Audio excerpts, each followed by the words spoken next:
Hey guys, what's going on? It's Talk Forest TV here. We're back together with another match preview. It's Crewe versus Forest at the Alexandra Stadium, I believe. Mornflake Stadium these days. It's been a corporate while. these days. It's been a while since Forest played Crewe. To my left, I've got Steve from the Railwayman podcast. Hi. Just wanting to dive into your pre-season really, and how you guys got on at the minute leading up to the game on Saturday. Yeah, sure. We've started. We've had quite a decent pre-season really, in that we've had a few sort of run-outs against non-league opposition locally, which is good sort of minutes in the leg stuff, and we won sort of the few games we played there at quite a canter. But we've sort of stepped it up in the past week or two, and indeed we played Wolves on last Saturday, which was a good outing, and a reasonably strong team really sent by Wolves, and it was a good game. We actually came out with a 1-0 victory with one of the new signings, Christopher Long, scoring for us, who looks quite a decent acquisition, to be honest. And then last night we played a very strong Stoke City side, which is very much a local derby, although we don't get to see them very often in the league these days. Very much a local derby, 12 miles, 13 miles up the road as it is. So we lost 3-2, but it could have been about 8 at half-time, to be honest, to Stoke. It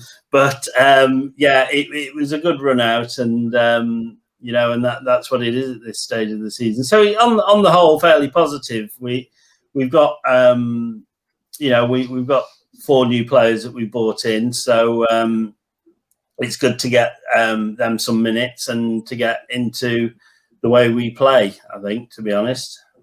Yeah, who have you guys signed? I think you guys you signed someone from Rotherham, aren't you? That's right, yeah. Obviously not far from you guys, I suppose, but yeah, Sean McDonald, who I think has played 20 or so games for Rotherham last year.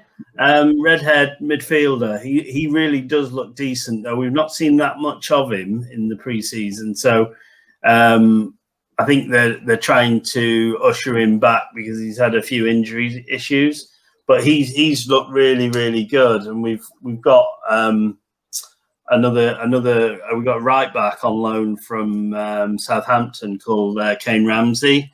He's looked really a cut above. He looks like a real player, to be honest, and it will be interesting to see what sort of side that Crewe actually put out against Forest, because we didn't look that strong against Stoke last night in terms of the personnel on the pitch, but we believe that there may be some isolating going on, as pretty much everybody in this world at the moment. So yeah, it will be interesting how Forest will line up against Crewe on Saturday, because last night when we played Northampton, we had probably near enough places to our starting 11 that we could go to, actually, to a fair bar.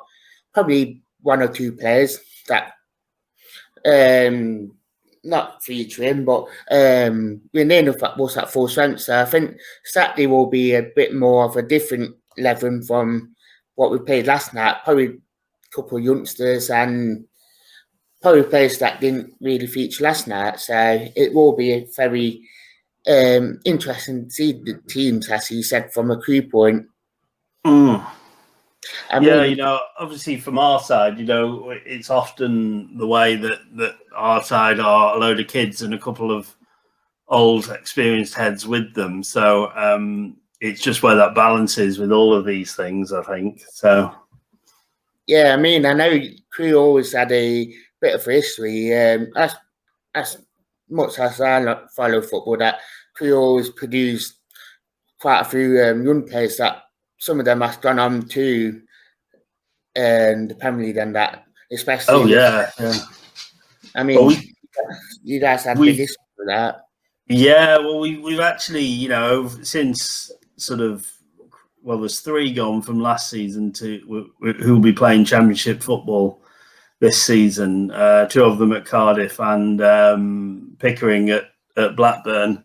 So it will be really interesting to see how they make the step up. Perry Ng, who was sold at Christmas to Cardiff as a fullback, has looked like he played there all his life. So no, we're in a funny position in that we've kind of had a crop of 5 or 6 players who have been all come through the system together and are all sort of maturing and either have gone now from us or they're on the verge of their next step. But that's the way of our club, to be honest. And there's some players that you've never heard of, but by Christmas you'll be going, how did we ever do without him? And they're all homegrown, so it's good. It's great, and that's part of our sort of mantra and what we do. So we're used to our best player going January or whenever. So. I mean, I know Dario Grady been a bit part behind of this. I know he was manager for you guys for nearly 36 years, went there before he took up on and off, yeah, on and off. It was a long time, and certainly through my lifetime has been a fairly constant. But we sort of, the club's in his image, as it were. But we're sort of moving on as well, and we've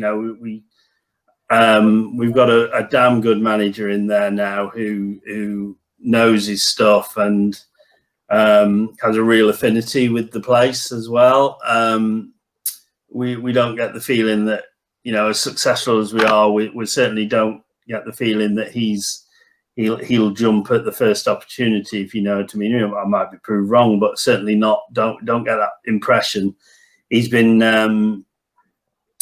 fantastic, to be honest, and a breath of fresh air. He's big old no nonsense centre back and centre half and and rule and. He's been really, really good for us, really, really good. So, our manager has got a lot in the bank, as it were, with the supporters, and is very, very popular pretty much across the board, to be honest. Who is your manager at the minute? It's David Artell. So he had quite a career around the lower leagues and became a Gibraltar international, would you believe it? Just before he retired. So, a big brash, no nonsense centre half. But he's a good guy, properly intelligent guy as well. So, it's good. His press conferences tend to be fun before and after the game. Yeah. Yeah. What sort of football does he play, and what sort of formations does he do? Is he that bit of a tinker, or is he a bit of a old-fashioned manager? Yeah, we are, in terms of our football, is very Crewe football in that it's bull on the ground and we play proper football, move the ball around. We're certainly not booting it long or whatever. Absolutely to our own detriment sometimes, arguably too much football. And in terms of formations, we're either a 4-3-3, but then sometimes we do play a 5 at the back as well occasionally. That's something that came in last year with us being promoted from League 2 and our first season in League 1 last year. We did tinker and play a few games with 5 at the back, but it's not normally a 4-3-3, but occasionally a 5 at the back as well, which was pretty new on us, to be honest. It's certainly within a generation. I think the last time we played that formation was back when we got promoted in about 89-90. I don't think we played that sometimes then, but that's a long time ago. So, before some of the players were born, or a lot of the players were born. Yeah. And what sort of key players do Forest fans have to look out for on Saturday? Players, yeah. We've got two names that are doing the rounds with a lot of the Twitter transfer feeds, and that's one of which is Owen Dale, who's a very talented, quick little old school winger, right wing, and he's sort of come to the fore since Christmas, really, after being on the periphery for probably 18 months in and out of the team, and then really has looked the part since Christmas. Owen Dale is a cracking little player, and he's really maturing really well. And then I think there's quite a few in that they're all very talented, pretty footballers, if you like, very, very technically decent footballers. But Charlie Kirk would be the other one that I think would probably catch the eye. They're both homegrown, of course. Charlie Kirk's on the other wing, but he's such more of a sort of number 10 figure, really, in that. But lovely player, and has been a source of a lot of our success down the left-hand side with his mate Pixie Pickering, who has now gone to Blackburn. But they're the two, I would say, the right and the left wingers. But again, it'll be good to see how they play, to be honest, because and what team gets out there, to be honest, because it's as I said, there's a few knocks and stuff going round, but it should be a good game of football, really. Yeah, it should be. I mean, Forest now starting to get back to playing how we know how to do play. So, I mean, when Forest have played through this game, probably the season we got promoted, it was quite a few close games then, back in 2007, 2008. So, they normally generally tight games between Forest and Crewe. Yeah. Obviously Forest are a big club, and I don't think we played that many games over the history. Certainly not within my lifetime. You know, my recollections of Forest are Cloughie in his green jumper and Ron Atkinson sitting in the wrong dugout. You know, and that sort of stuff. You know, I'm of that age, so Forest are a bit really, really big club, and it's always good to have their like in town, if you like. So, it would be good to see them back on the up, really, to be honest, because I think you guys have had a bit of a up and down time, haven't you, the past few years yourselves? So, what do you think scoreline will be on Saturday? Could be anything, to be honest. Could be anything.